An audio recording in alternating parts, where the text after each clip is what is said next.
back to Cottage Treasures Quilting. I'm Alain Dupuis. Behind the camera is my lovely wife Delilah Dupuis, and we have a Christmas special for you this year, which is the Dream Big Poinsettia.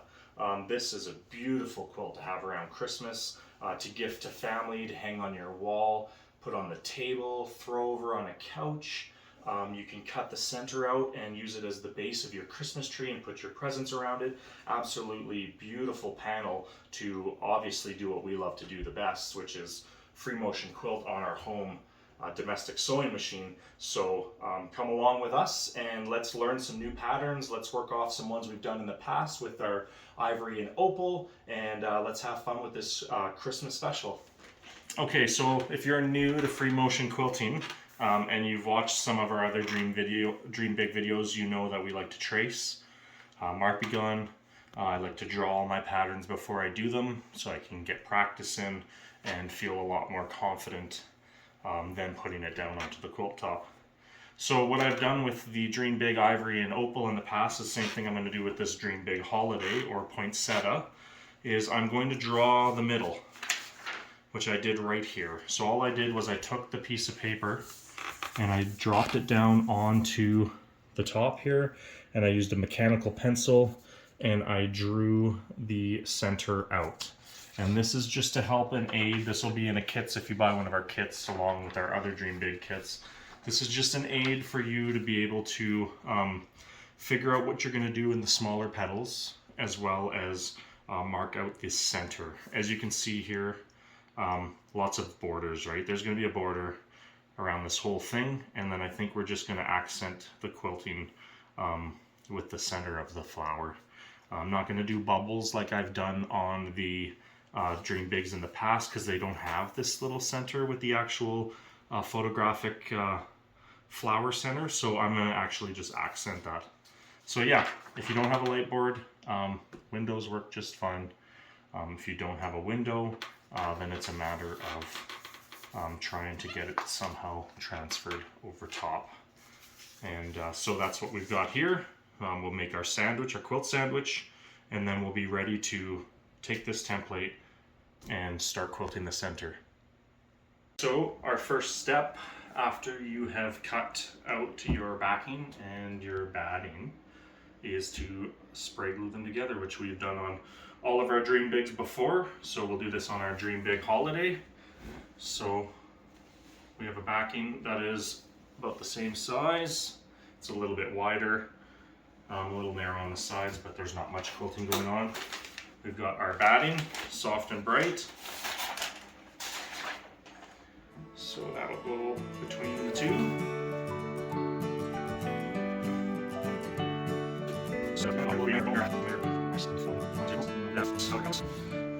Okay, make sure you've got a little bit of extra on each side. I can pull it this way just a little bit because I have extra up here. Not so much on my backing.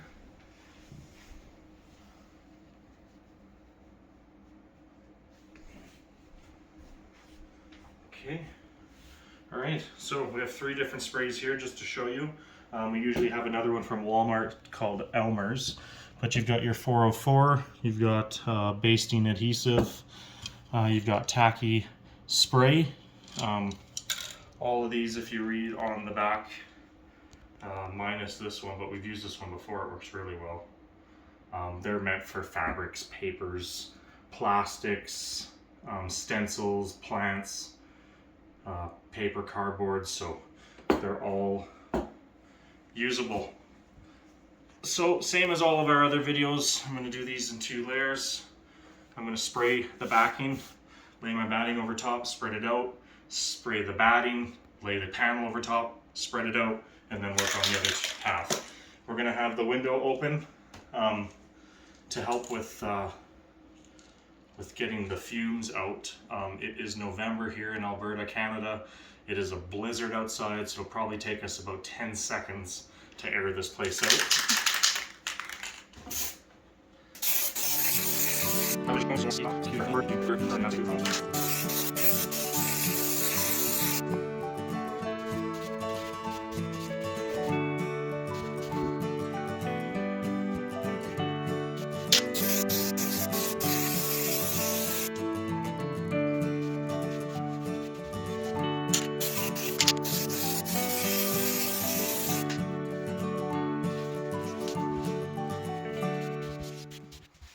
right, and there you have a basted quilt, and we're ready to start free motion quilting it. Alright, so I'm switching my machine over to free motion quilting. I took off my 1/4 inch regular foot. I've now put on my free motion foot. I've changed my tension to 1. This will be particular to your machine, and depending on what your machine instructions say about your tension from the top and the bottom. My bobbin is usually around 6. My feed dogs are usually around, or not feed dogs, but my presser foot's usually 1. Feed dogs are down because you're not using them because you want your fabric to glide. So, but we won't start quilting until we've done a practice sandwich. So Teflon sliding sheet, you don't have to use one if you don't want to. I recommend it because it just allows the quilt to slide a lot nicer, especially when you're free motion quilting on a machine that only has a 7-inch throat, right? So, so we've got our thread coming from the bottom and from the top. I have my gloves here. Sometimes I end up taking my gloves off and I end up going for about 4 or 5 hours and I totally forgot I took my gloves off. These are optional. They grip really well on the quilt, as well as allow you to slide it along here very well. That's one of our cats. That's Daisy May. She will be doing cameos throughout the day. And I'm just going to grab one of my practice sandwiches and I'm going to test my tension. So this is pretty simple. I want to test to see how low my foot comes down and whether I want to raise that up or down. And I want no resistance really at all. Okay, so I like to pull my bobbin thread through every time.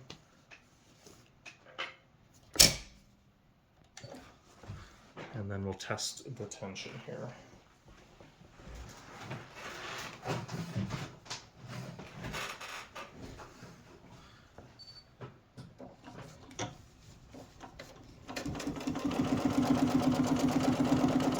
So I like to just do random bends. Usually your tension shows you it's not good when you do a nice quick turn.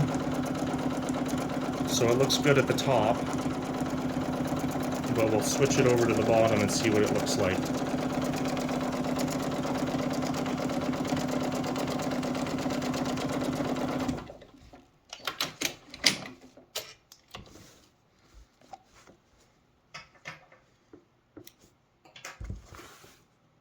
That's really good, actually. You can see right there with the turn is not what I like, or right there. So I'll turn the tension up on my bobbin a bit more. Or wait, nope, that's the other way. Release my tension on my bobbin, and then I'm going to continue the same step, and I'm going to do this step every time, as many times as I need to, until I get it to where I like it.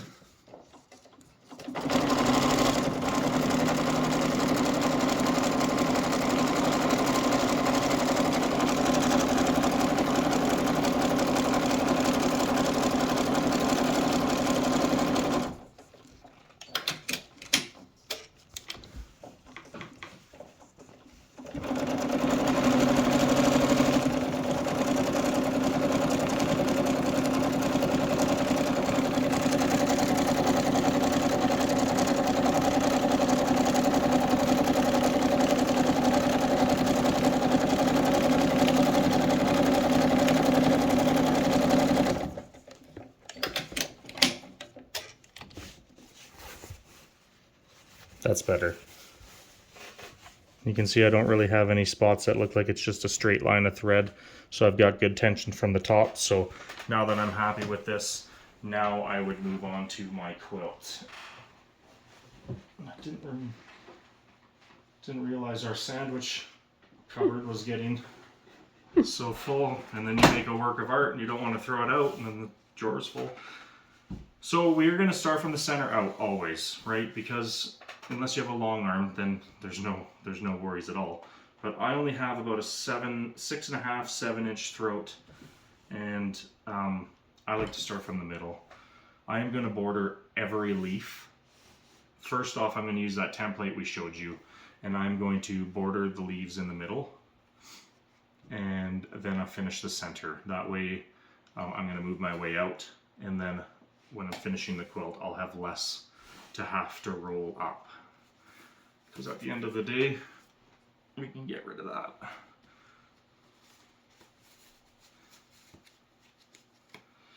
So, depending on which side you want to go to, right? This has been basted, so it will move a little bit, but I just want to make it so I can get to the middle.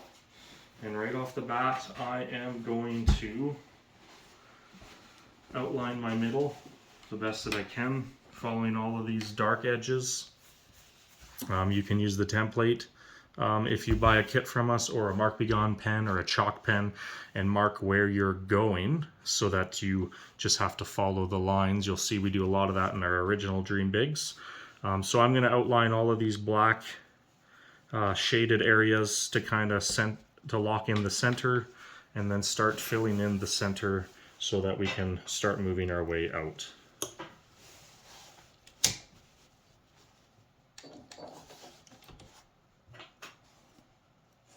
And we decided to use a goldish thread, being as it's Christmas. Okay, so I went back and forth once and twice, only going like 3mm one way, 3mm last way, just to lock in my stitch. And now I'm ready to go.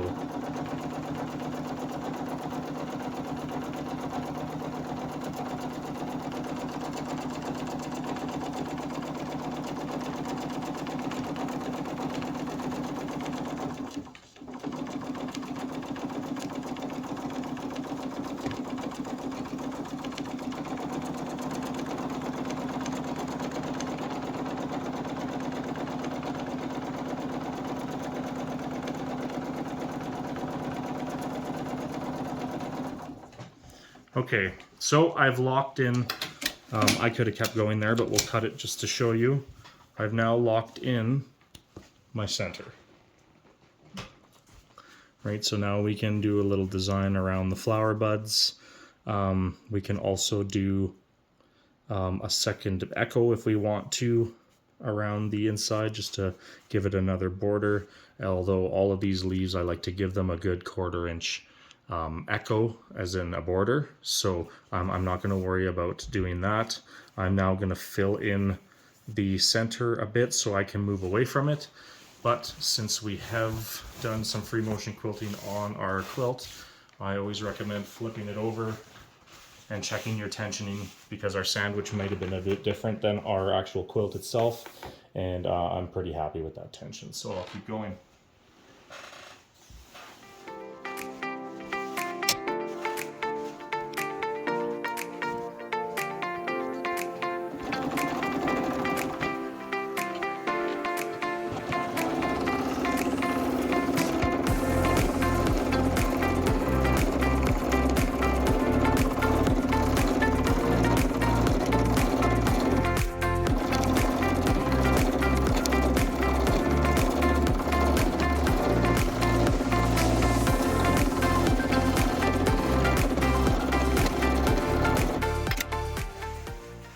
So kind of helps it pop a little bit, make it a little bit 3D with the batting. So that's about all I'm going to do in there. There's no point. I mean, you could meander in there or put bubbles if you want, but I wanted to leave the center just as it is.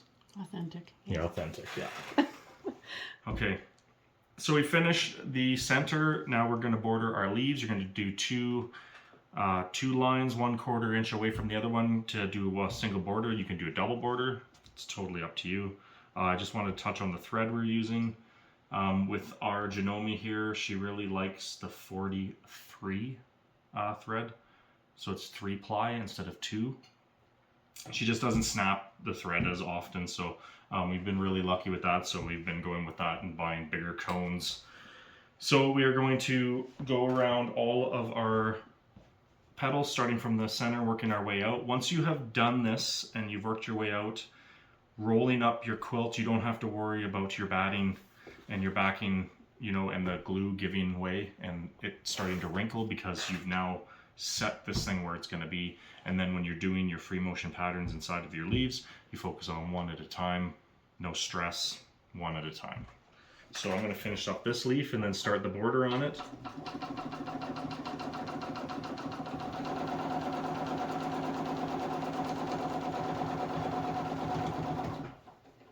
Now you can come into your leaf a 1/4 inch and start your border, or you can cut your thread and then start your border fresh.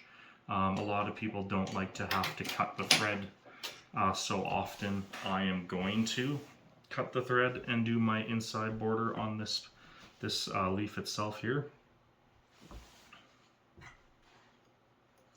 And I mean, when you're quilting and you start pulling a quilt towards yourself and you can't see where you're going, best thing to do is leave your needle down, rotate your quilt so you can see where you're going. I've become so accustomed to free motion quilting without spinning it now that it's just a bit of a second nature to just go without spinning my quilt as much, and it might be a little bit of laziness.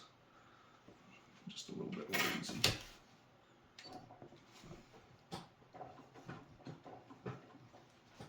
So we are going to ride the edge of my foot with the previous thread that I did, the previous stitch that I did, and that'll give me a pretty uniform border. And I'll just follow that. That's my template, following the edge of my foot with the previous stitch that I just did.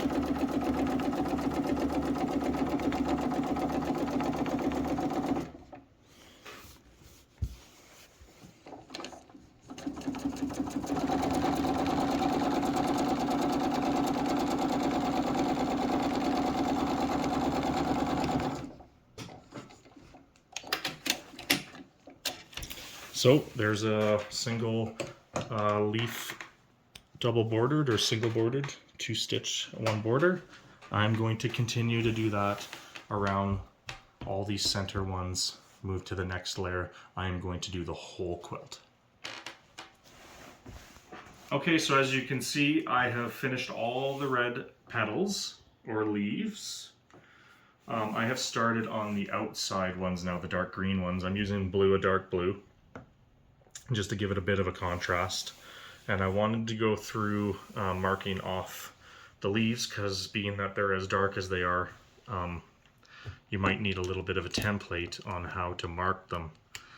We've got a Mark Begone fine line blue. This one wouldn't really work for the green because it's too dark, but we do have a white Mark Begone and we have a chalk pencil. So it depends on what your forte is, but I will show what I'm talking about because this leaf blends into this one, so it's hard to see. So I'll just use my chalk pen and mark where I think the leaf goes. And then up here. And then if you use a Mark Begone, same thing, right? It's a little bit lighter for you to see. So you have some options. So I'm doing this all the way around the quilt so that I know which lines, where they go, basically, for each leaf. So I will continue to do the outside, and we will be done bordering all of our leaves, and we'll be ready to start doing our free motion designs inside of them. Okay. All right, so I've done pretty much the 4 patterns I'm gonna do for this poinsettia. You can see them. I've done the paisley. Same if you've seen our Dream Big Opal. This is the same pattern. The only difference is maybe instead of so much echoing, I filled it in with some pebbles. This one is new. Just kind of, I don't know, it just looked very Christmassy to me, so I felt like it looked good. This one as well was on the Dream Big Opal, but it's a little bit crisper. And my petals, or my feathers, I've started doing them a different way, so I'll show you how I do those. And then this one is your basic feathers, and then to fill this space I kind of took the one pattern and added it in the middle. So I'm going to disperse these throughout the whole quilt. I might throw in a couple odd patterns on the go if I start getting bored of doing the same ones. Usually I practice it on my practice sandwich first, but I want to go through a couple of these same way we did it in the last couple videos we did, where I draw them first, because I want to, this is the best way to learn how to free motion quilt, in my opinion. So I want to do feather first because I have a different method of doing a feather. So always when you would start with your thread, you do a stem, and then I always do a little top. And it's just kind of what ends your feather. So then once you've done that, you follow the same line all the way back down. Now you can alternate from each side if you like, or you can just go ahead and do one side. I always do just one side. So I always just start with a feather, just a nice round feather, and then once I've come back, I go up, and then I start my next feather. And then you always want your feather to intersect into your other feather like that, because if you came out and went like this, it just doesn't look as crisp. So I'd erase that and get that to come in like that. Okay, so the way that I've done feathers in the past, so let's say I've let my thread down or put my needle down and I'm starting and I don't want to cut my thread and I want to keep going. I used to go like this and then double back like that and then start my next feather. What I've started to do now is that when I come up and do my bubble, I follow this one back down. Then I come up to start my next one. And the reason I've been doing that is because if you look at this guy right here, I like the stem to be a lot thicker, and by always tracing back down and going up the stem, you end up going over that stem about four times, and it just puts a really nice border around it. So you can do whichever one you're comfortable with, whichever one feels better. But I find when I come out and then I come back down here, and instead of doubling up, I don't have to worry about making this angle as nice, because I'm always going to start from a familiar spot to then come do that part and then go back to the stem. And like our other video, when you start a feather, you want to come on an angle up, because you don't want to come straight out from the side. It wouldn't work. Right? You want to come on an angle up.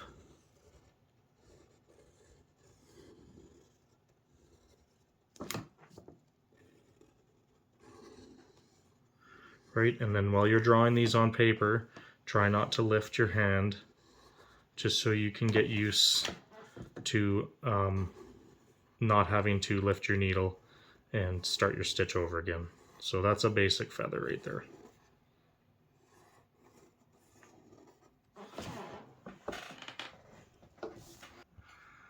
Okay, so now let's draw out the paisley. You can see the paisley here starts with a nice curled stem, and then you echo around it, and I echo around it 2 more times. You can see that there's 3 layers there. You can do 3, 4, 5 layers, depending on how big the spaces you're trying to fill, or how neat you want it to look. It doesn't really matter. So let's just make a fake leaf here, just so we can see what shape we're filling. Okay, I like to always start at the bottom of the leaf. So I would probably start in the center, giving me all the room to move out. And I would just do, mechanical pencil breaks. I would just do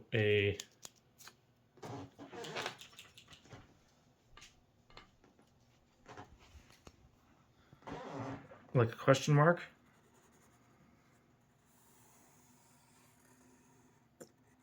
With a point.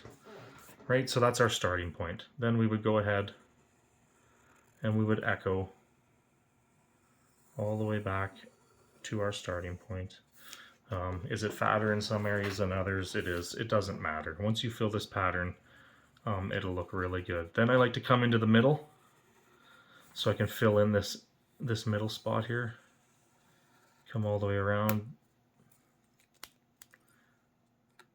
and do that echo, and then finish off with the last echo. And then by doing 3, I've ensured that I now have got myself back down to the bottom. If you wanted to do 4 or 5, if you did 4, you'd end up being stuck up here, so then you'd have to trace along one of the lines you already did, or just do a 5th one to get yourself back down to the bottom. So once you're down to the bottom, you think of them as kind of a curly teardrop. Instead of just a teardrop, right, you want it to be a curled teardrop, and that's going to be the shape of your paisley. So I just come up, and I'm going to do about 3 echoes over top of my little paisley. So I'm just going to go ahead and make one. And then this is where you determine which side you want to start on. If you start on this side and do your echo, then you could move on.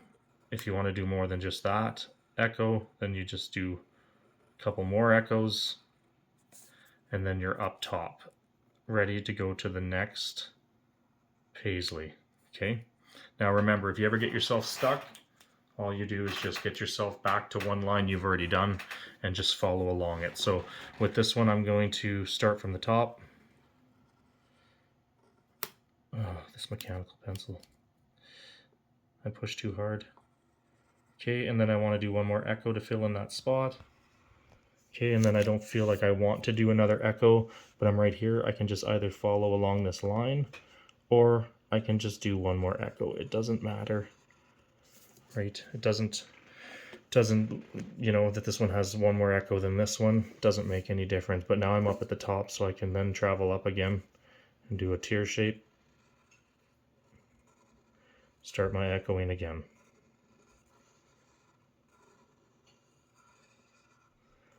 And I travel up, another tear shape. And all I'm doing is echoing. Right, very, very easy stuff with the echoing, and that's actually what's making the pattern look so good. So you're going to just keep doing this teardrop until you've gone all the way around your original shape. Okay, try not to lift your pencil, that way you can get used to the muscle memory in your mind. And you're going to go all the way around. Okay, once you get to here, I usually just come in here and do a little swirl of some kind to fill in that area, and then I would start doing my paisleys going in the same direction.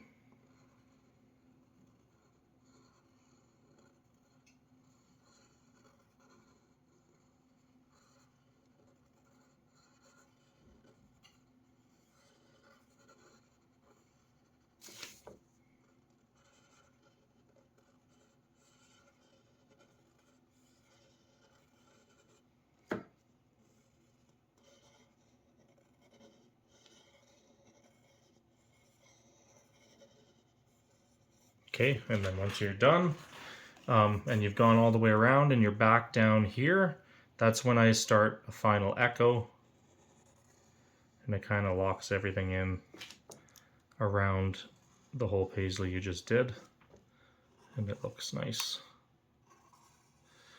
Right, and then you would have had these continuing all the way around. So then you would end up with this guy right here. Right, I went all the way around. I decided to fill this in with pebbles, and then I came, once I had filled it in, I just followed a line that I've already done to get myself back down here to then start my next ones.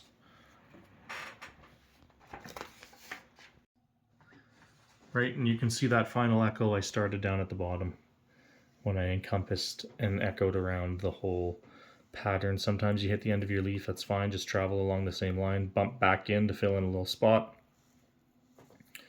and then keep doing the whole echo. And you can fill in with more echoing if you want. You can do meandering, any other trick or free motion quilting pattern you've learned that you want to try out to fill in those spaces. Me personally, bubbles and pebbles, they're a good fill. I really like them. So this one, this Christmassy one, this one took a little bit more stopping and starting. So I started off with a circle in the middle of my leaf, and I traced around that twice. Then I lifted my needle Then I went in and I did the circle in the middle. And once I did that and went around it twice, then I did a smaller circle off to one side, traveled it twice, one more off to it, traveled it twice, and then I cut my thread to then go back to the outside, so out here. Once I got out here, I used a chalk pencil. You can see I've got a little one started here, and I drew my lines that come out of the center because I wanted to make sure that they were uniform, and if I don't like one, I can just go in there with my finger and erase the chalk pen. It's very easy. This helps me ensure. I even did this for the first mark of my paisley, and I've got another one of them started up here. You can see I'm going to do 2 feathers that are competing for the middle. I chalk it. I know where the stem's going to go. You can chalk all your pattern if you like. If you look at our Dream Big Opal video, you'll see that we did that for quite a few of them before we got going. And then I just chalk it out and make sure that I like the spacing between the lines that are curving like a vortex here. Right, so this one and this one too close together, so then I can almost do just a final one there. So you can see there's about 6 of them.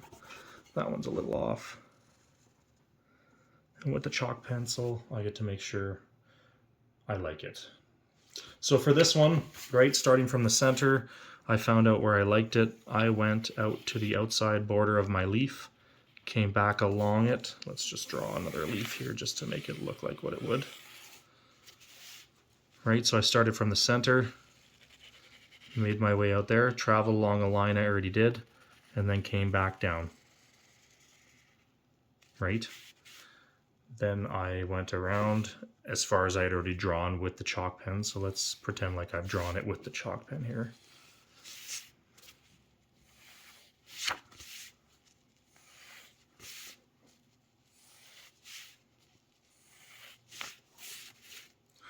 So I came along, drew that one line there, went along the line of the petal that I did when we did our borders originally, came back down, moved on to the next one. Went up my chalk line that I drew, came back down, onto the next one. Right, and then I did all of these without cutting my thread.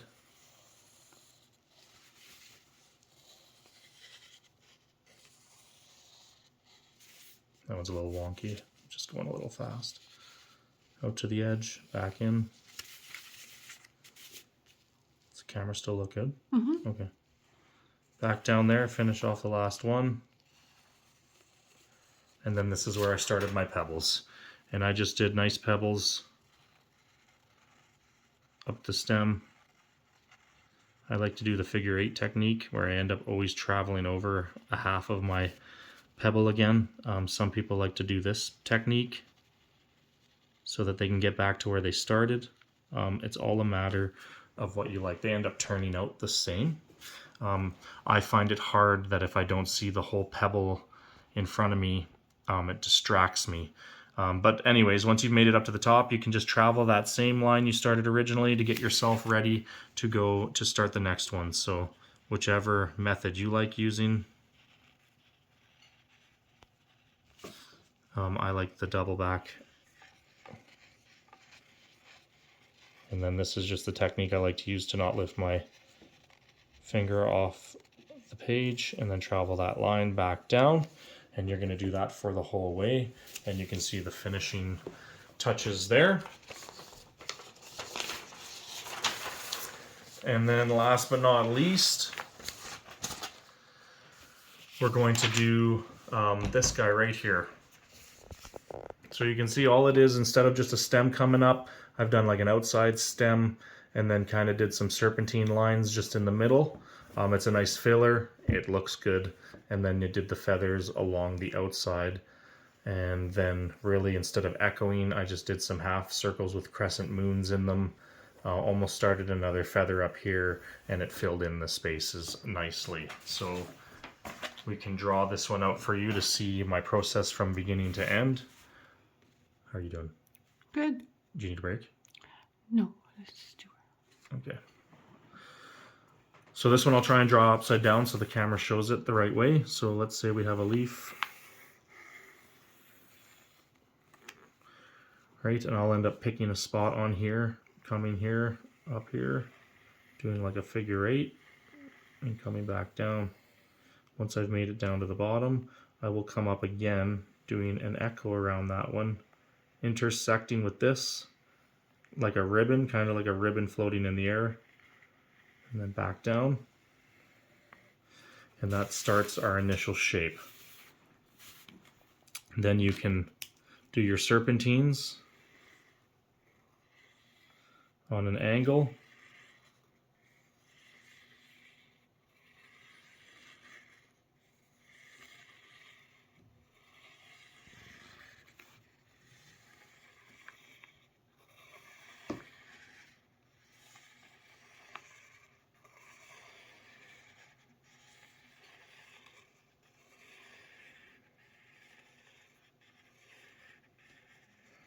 And then I'll come up here and you can either do like a simple design like that.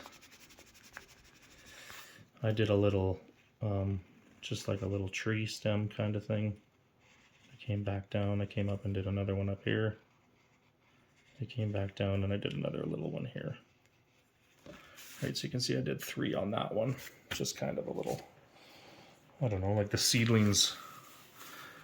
And then once I've done that, I'll follow my outside border or inside border, whichever you want. Now I'm back down at the bottom. So now I can start off a regular feather where I just start a regular bump. I come up and then I start doing my feather technique.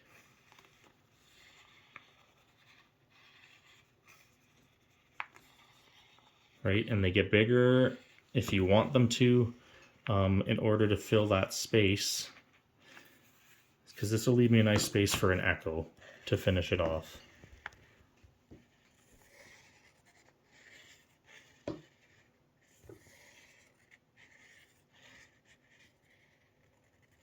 Right, and then you can either step over to this side, right, going around a seam you've already done before, and then start this side, right, filling in that area.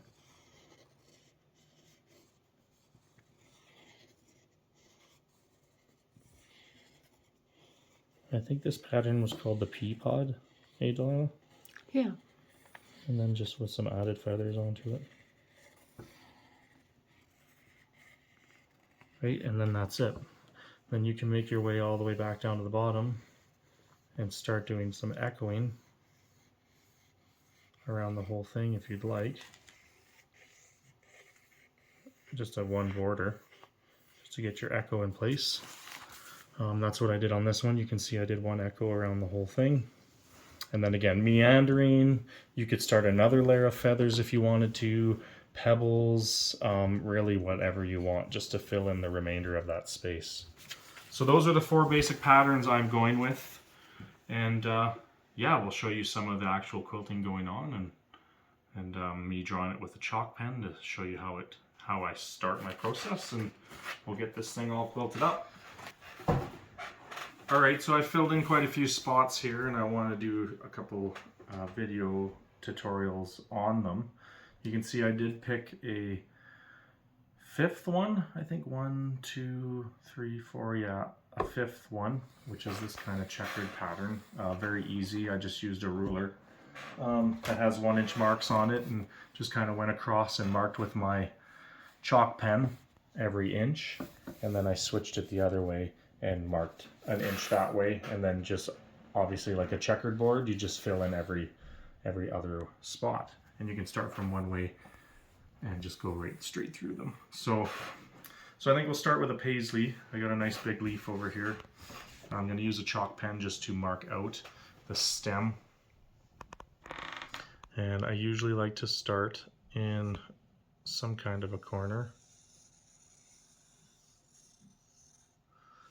So that's pretty good, right? Obviously I'm going to start from down there, come up here, go back down, come back up one more time and go back down.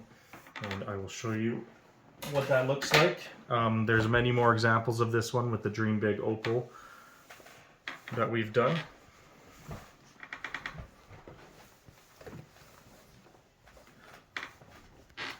And since I've worked my way out from the middle, it makes it a lot more easier to manage the quilt.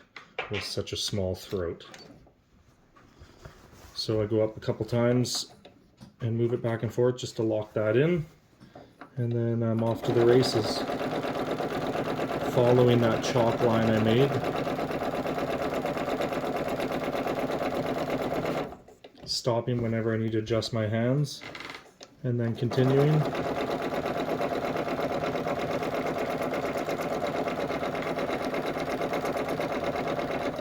So there's the swirl. Like I said earlier in the video, sometimes I forget to put my gloves back on, so I'll do that real quick.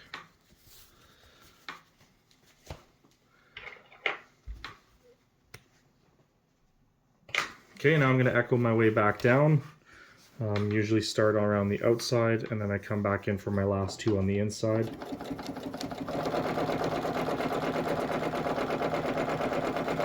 And you can see that I'm using the edge of my foot as kind of my ruler for my echo distance between the stem.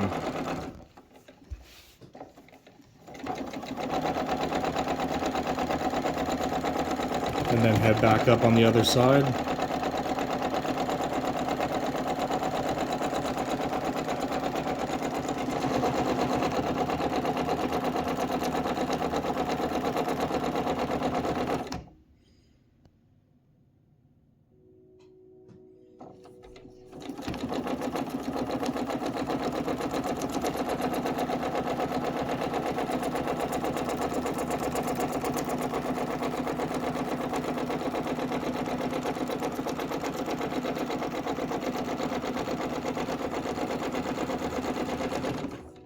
Okay, so now I've finished my main stem to start doing the little paisley teardrops.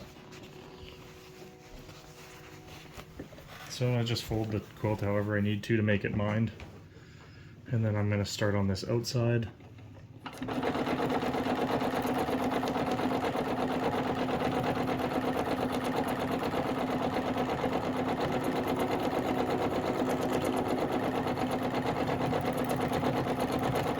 So I did 2 echoes and I didn't want to do another one, so I just followed that stem up to where I'm going to start my next one.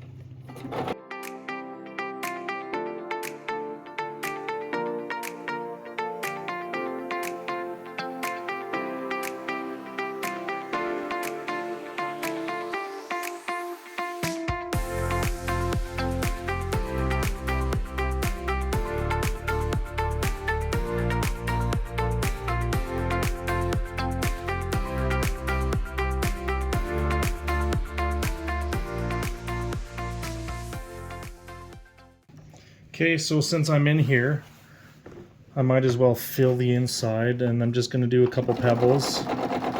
So like we talked about, some figure eights, however you like to do them, whether you like to double back over half a circle you've already done, or if you'd like to try the other method of going all the way through the distance.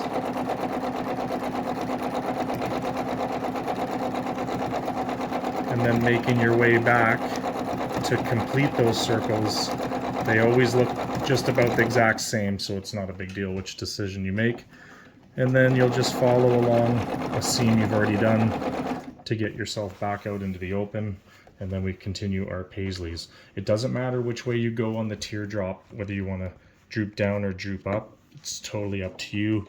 I tend to change it up every time, not consciously, it just happens.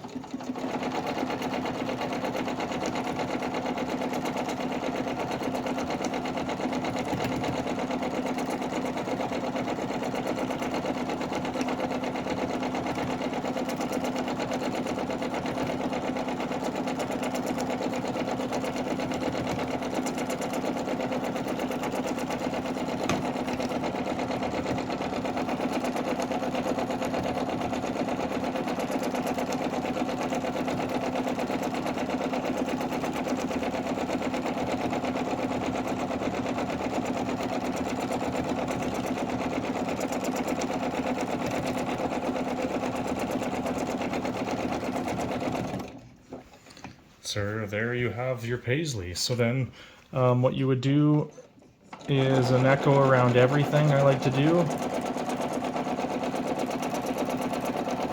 Kind of just helps border it off.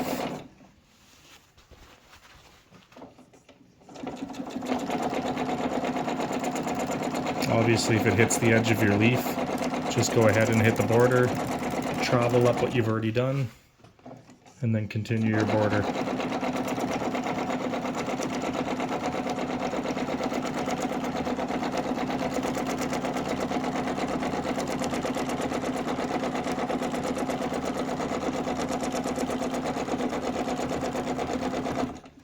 And there's your basic paisley. So I'll fill in the rest of this with some bubbles, pebbles like I've done on the other spots, and that's what the paisley will look like.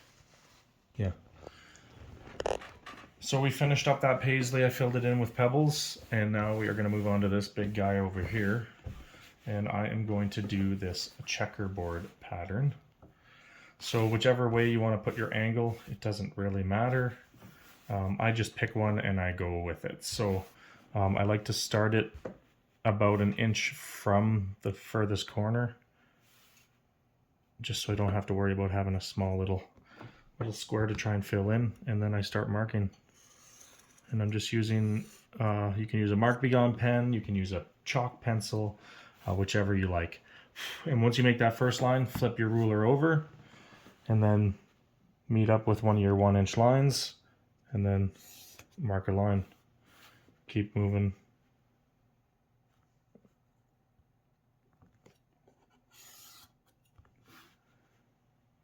And you're going to mark the whole leaf. So it's important once you get to the threshold where you break over this other leaf right here that you mark your line and continue it all the way down to the other end of the leaf.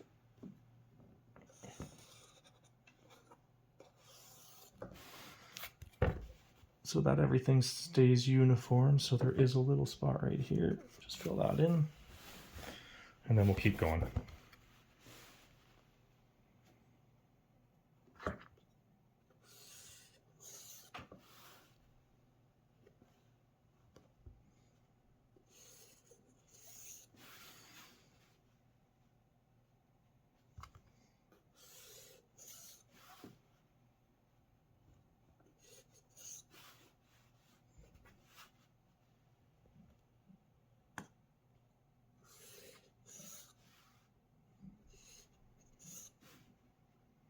Okay, so now it's pretty easy to start your next line, because no matter what, you're going to line up your lines going this way, and you know that you'll have perfect 90-degree squares.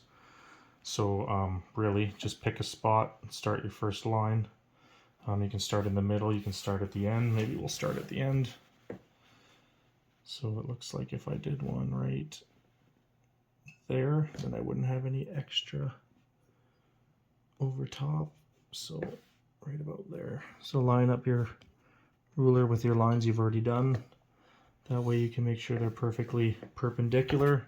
Once you do that, flip it over and start doing the same thing we were doing.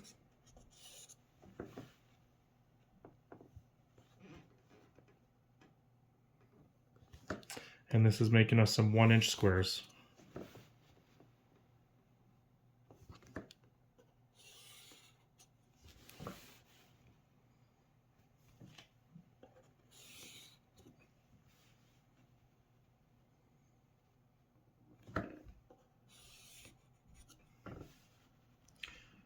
Here's the spot where we're going to break the threshold.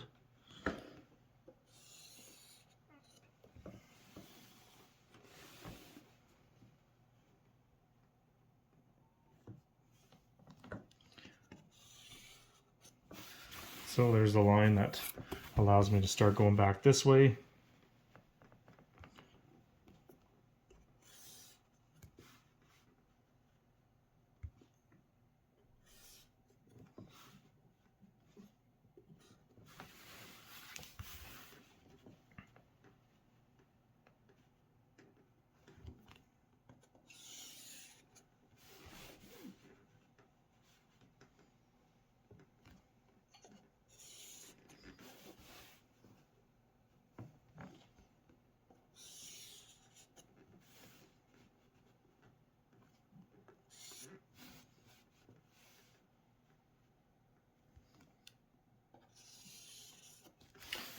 So that leaf is marked out. You can put little X's if you want to tell yourself not to quilt that area. But once you get started and you go in a straight line, it's pretty easy to then avoid the next ones. So I'm just going to do the grid pattern, get that over with, and then we'll be able to start the little swiggle lines inside. Yeah. All right, I did most of it on going this way and up to the part that breaks the plane here. So I'm going to do the rest of it and just show you my method. So I'm using the same foot. I'm not overly concerned about these lines being perfectly straight. I have a nice blue guideline to follow, so that's all I'm doing.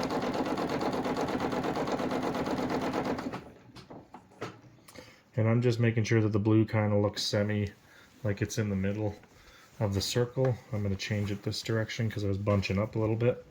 And now I'm just pushing away from me and just coming straight down.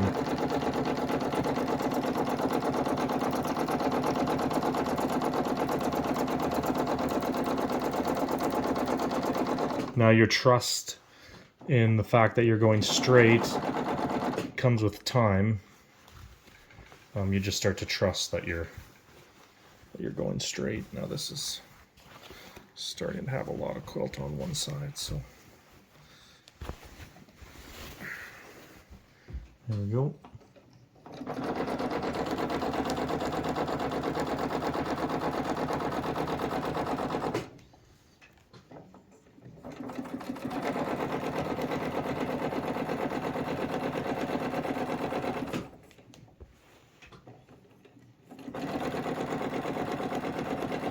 And then I just travel along the border until I get to my next spot and start going across.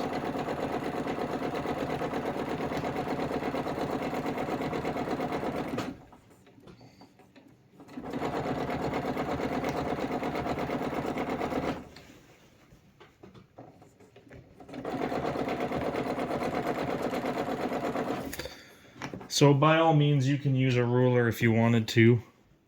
You'd have to lay out your quilt a little bit differently because your lines would be where you put your ruler, and then your ruler foot would roll across your ruler, but I'm not too overly concerned about being it dead on straight, so I'm just going with it.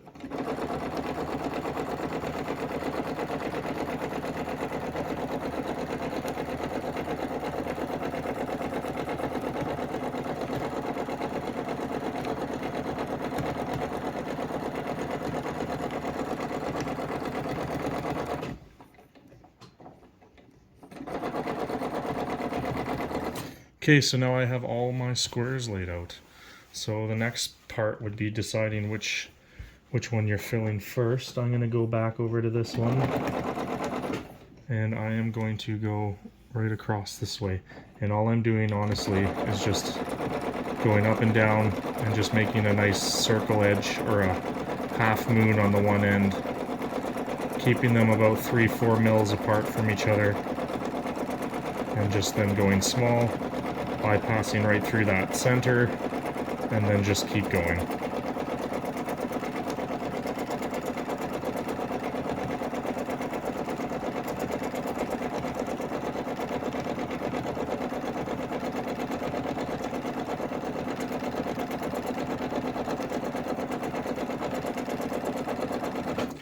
So just do that all the way through, make your way up, skipping your next row, and make your way back until you fill it all in.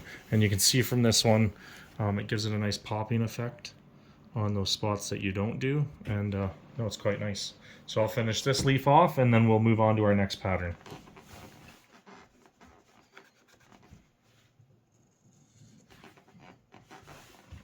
That looks pretty even. This one's going to be a little bit tougher because it seems like there's a lot of extra fabric in here, so I'm going to have to pull things tight when I go to sew them. So I'm going to start off by doing this thing.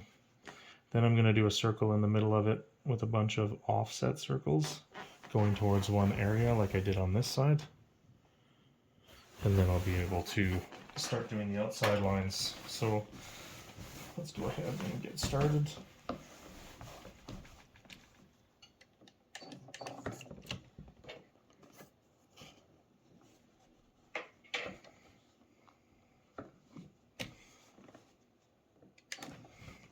So obviously the chalk's just a guideline.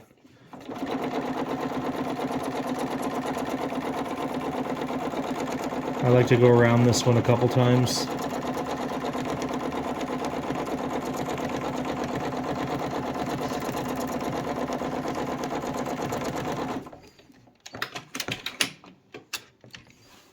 So there's the first circle. I'll go inside and make another one.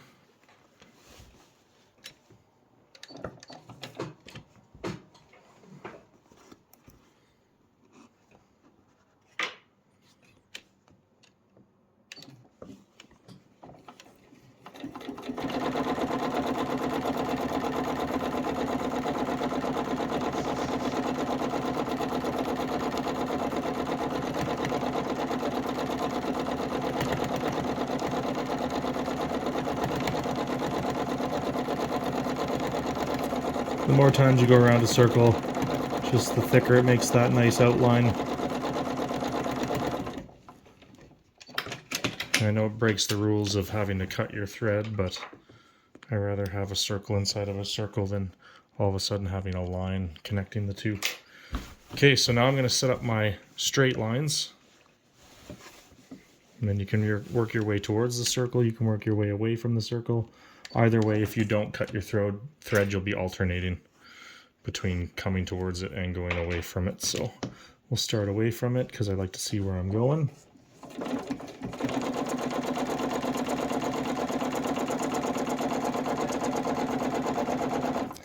Now, if you want to do your echo now, you can.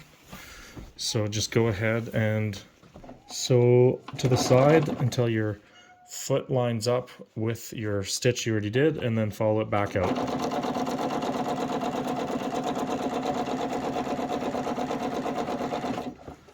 And then this way we can follow the border. And we can always follow our line back in towards the circle so you can see where you're going. So again, I'm going to pull this out nice and taut so I don't have any creases. See the edge of my foot and follow it back out.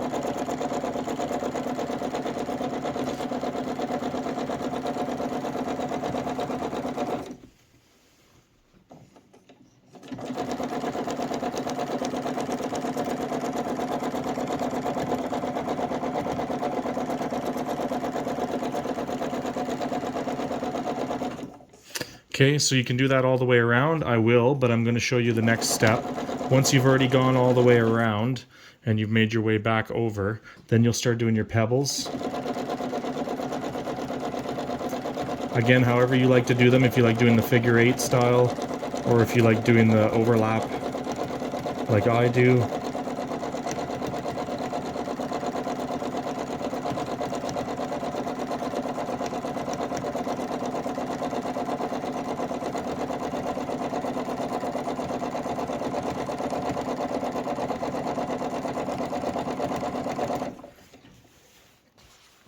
And then obviously get back onto a previous stitch you've done before, and then start going your other way.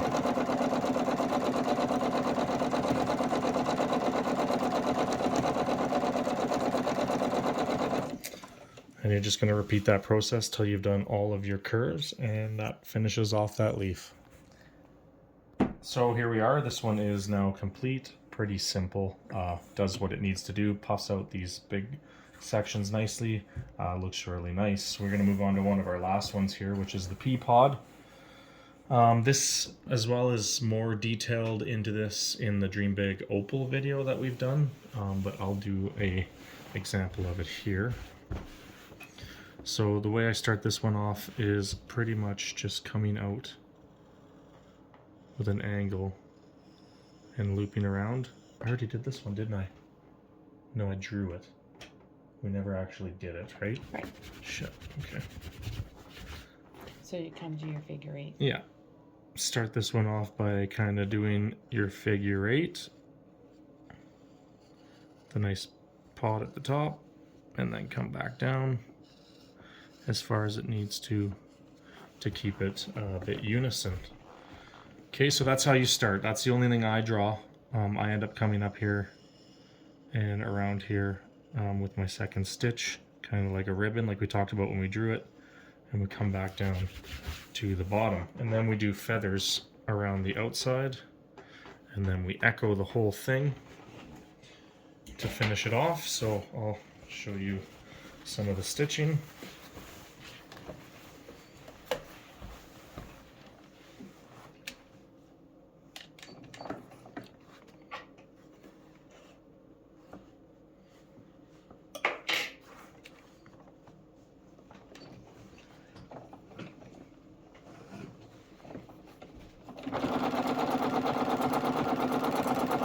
So just follow your chalk line.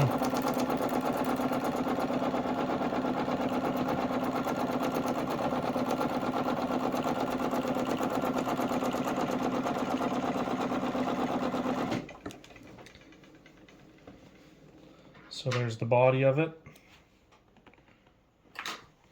Now I just echo it.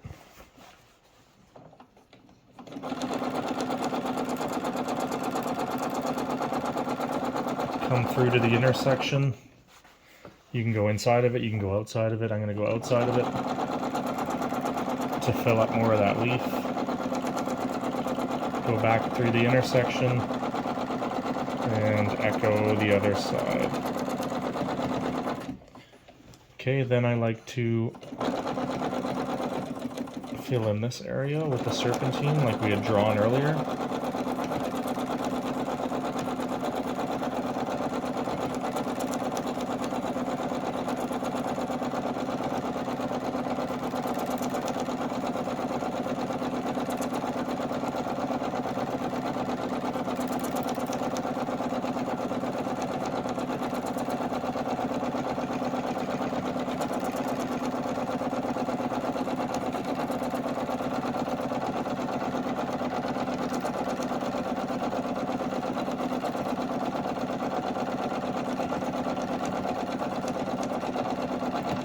Then I like to come in here and do a little design.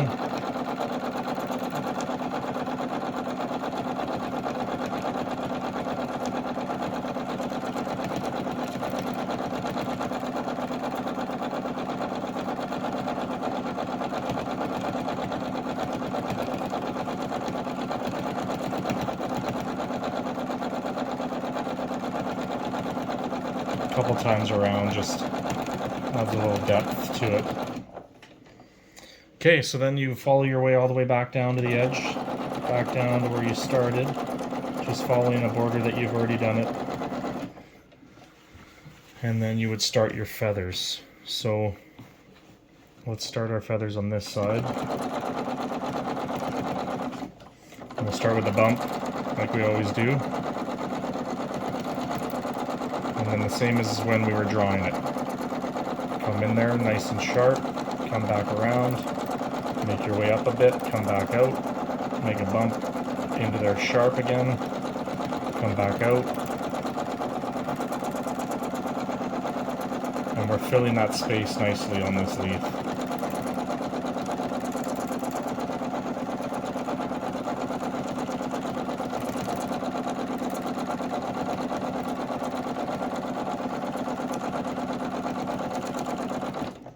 Okay, so you have your feathers done on that side.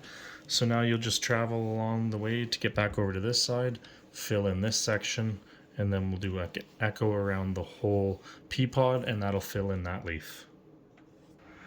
Okay, so once you've finished the red leaves of the poinsettia, you are going to work on filling in the green leaves. Now this is totally up to you whether you want to continue your patterns, free motion patterns, or whether you want to just do some straight stitches through the vine, which is what I'm doing, just to add a little bit of accent, and it's quicker to finish off the quilt.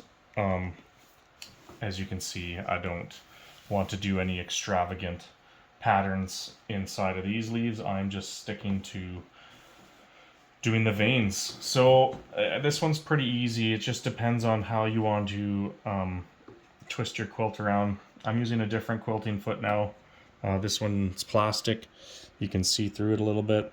It's got a couple guidelines, which I don't really use. I'm just more or less using it so I can see the green, the lighter green underneath. So I like to start by just going up the center of the seam or the stem.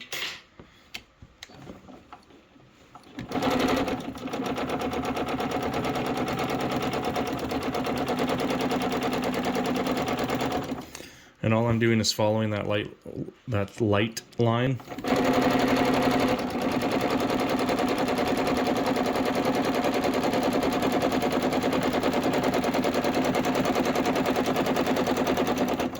And then once I make it to the top, I'm going to follow it back down.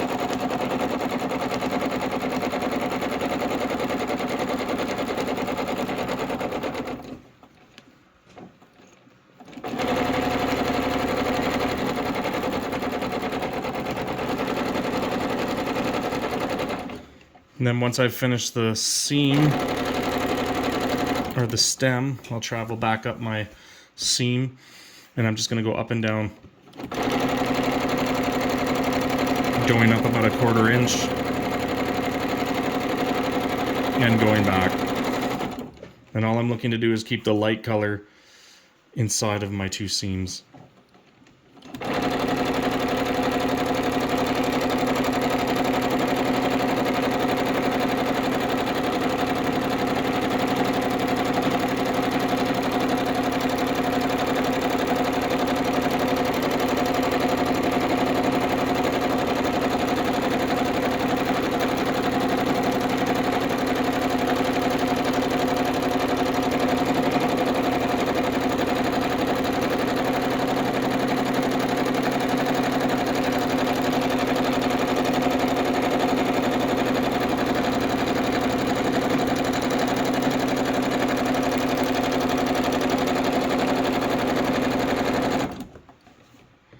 And that's all we're going to do to finish off the quilt.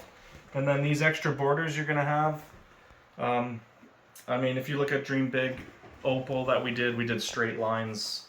You can do pebbles, you can do really whatever you want just to fill in that spot so you don't have too much of a extra bubble in there. And then that will be it. We'll be ready to square this quilt off and then get ready to put the binding on. Alright, we have finished all the top stitch now. Everything is done. I did a straight stitch in the areas that didn't have leaves, just to keep it nice and binded together. So what I did was I lined my ruler up in the center of my quilt. I measured all the way to where the panel ends and found my center. I dropped my ruler on here. It's about a 24-inch ruler. I measured down from each end until I had it square, and I squared up my one side. So now that my one side is square, then I can go ahead and start squaring up the rest of the quilt. And I like to hover just above the panel. And I have my quilt lined up on one of my lines on the cutting board. So I know that this side's square, and now I'm going to cut square off of that.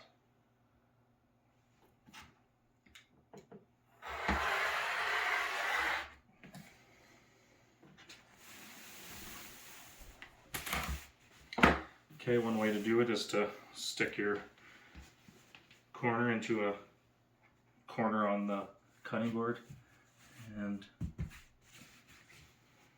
I can see that she's pretty half decently squared. And I just cut a little section at a time.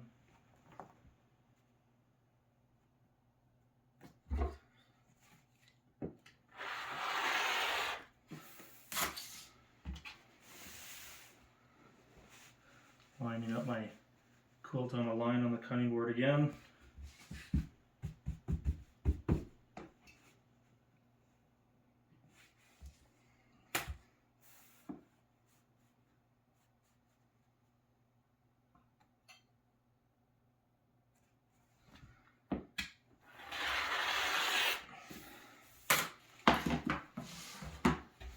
Okay, two of our corners are square.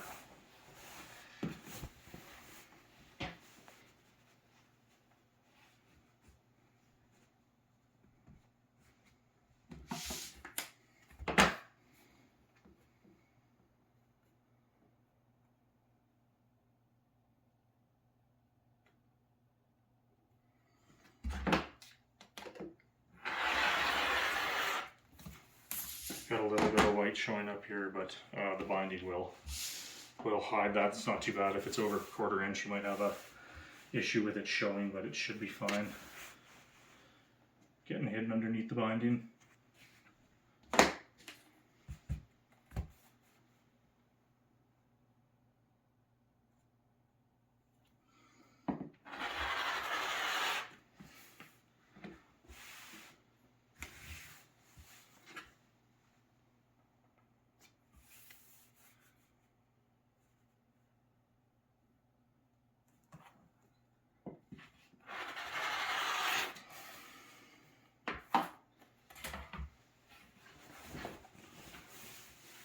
Last side.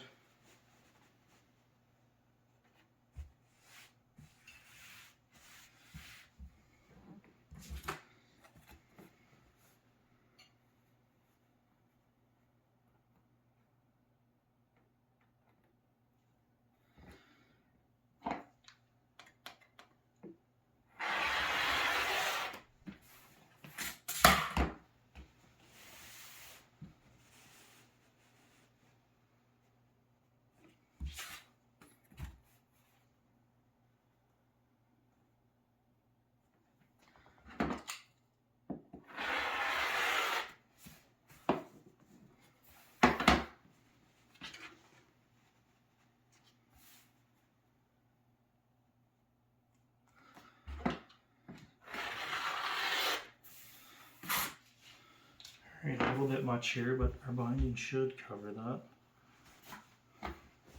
So, that is now square, and we are ready to start binding, the final step. Okay, so we're on the finishing touches. We are doing the binding. We use a binding foot, 2-inch strips. We sew 4 of them together, 42 inches wide, or long. Seems to be able to do a 42 by 42 quilt no problem. So I'll do a couple stitches here, and you can see nice thing about this one is it 2-inch strip goes in here and it folds it into perfect binding and just rolls through.